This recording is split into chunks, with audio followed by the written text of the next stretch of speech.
the chronotype stuff. Yeah, we can talk about that for sure. So what I discovered was that there are these chronotypes. Now, I want to be clear. I'm not the guy that discovered chronotypes. Those have been around since the 70s, even earlier, quite frankly. Back in the 70s, they made this questionnaire called the Morningness, Eveningness Questionnaire, or the MEQ. Great questionnaire. Lots of research has been done on it. Very interesting group. What I discovered approximately 8 or 9 years ago was I was working with a patient, and I discovered what I think is a fourth chronotype. So we know there are early birds, we know there are night owls, and we know there are people in between. That's what a chronotype, that's what those chronotypes are. My discovery was there's a fourth chronotype that actually represents anxiety and insomnia. So that's where things got very interesting very quickly. And I wrote my book called The Power of When, because when you do something matters, right? And so here's where it gets interesting. So let's say that you said you thought in medical school you were a night owl, right? Yeah. Well, what happened was, like, I used to be able to study from 11 till 2 in the morning. I used to study well, but I hated waking up early, and I'd hate just rush to the exams. And then as I got older and kids and life and exercise, I started saying, oh, I can rather sleep at 10 and wake up at like 5:30. And I didn't enjoy staying up until 11, 12 o'clock. And I didn't have focus then like I did at medical school. I just thought it was just an age thing, but it'd be good to get your point of view there. So it is an age thing. And here's the interesting thing is, yes, chronotypes are genetic, meaning we cannot change them. However, they do change themselves over time, right? So when we're itty bitty babies, infants, we're lions, we're early birds, we're early to bed, early to rise, getting up, all that kind of stuff. But when our children are maybe 2 years old to about 6 years old or 7 years old, they're bears, they're in between, right? They get up around 6:30, 7 o'clock, 7:30, they're getting a little later in their mornings, they're going to bed a little bit later at night.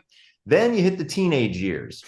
Well, everybody pretty much becomes a night owl during teenage years, unless you're an athlete, right? Because a lot of athletes have to get up super early and they do 2-a-day practices. So it really throws their schedule off. But genetically, they actually want to stay up late and sleep late, because every adolescent does. Then you hit that 18, 20-year-old range and you kind of lock and load for about 20 years. Then when you get old like me, I'm 54, it changes again. So you ever notice how your grandparents say things like, hey, I want to go to dinner, but it's 4:30 in the afternoon? That's because their chronotype has changed and now they've become early birds, right? That's why we see all of these older folks who are going to dinner early in the evenings and things of that nature. So we call this idea chrono longevity, meaning you go through all of the chronotypes throughout your lifetime. Your body does have a tendency to stick to one or another one during that kind of 30-year run between 20 and let's say 50. Now, when you're in medical school, that's kind of a different situation, right? Because of all the pressure, all the time, and all the commitments, all of those type of things. So I would argue that you became a shift worker while you were doing your residencies and things like that, right? Because you got stuck on a shift. And, when you're the new resident, you get the shitty shift, like happens every time, right?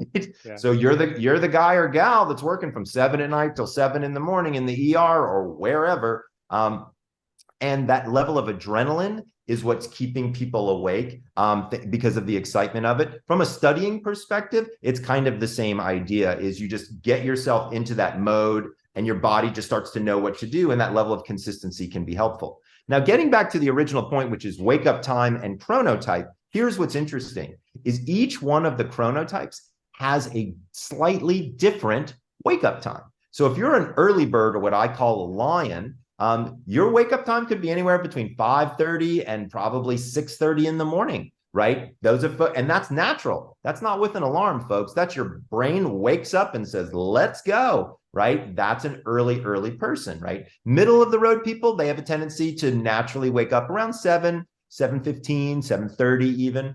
Night owls, it's rough.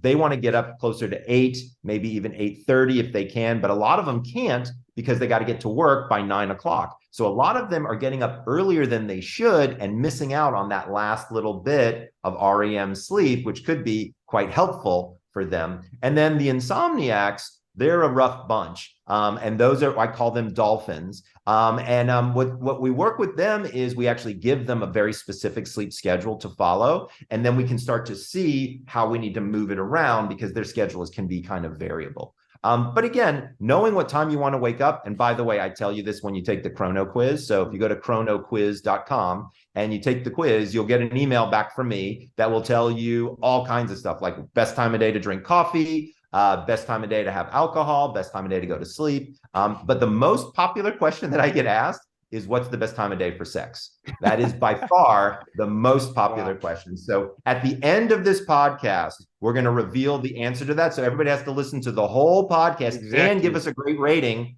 and subscribe. And then we'll tell you the best time of day for sex.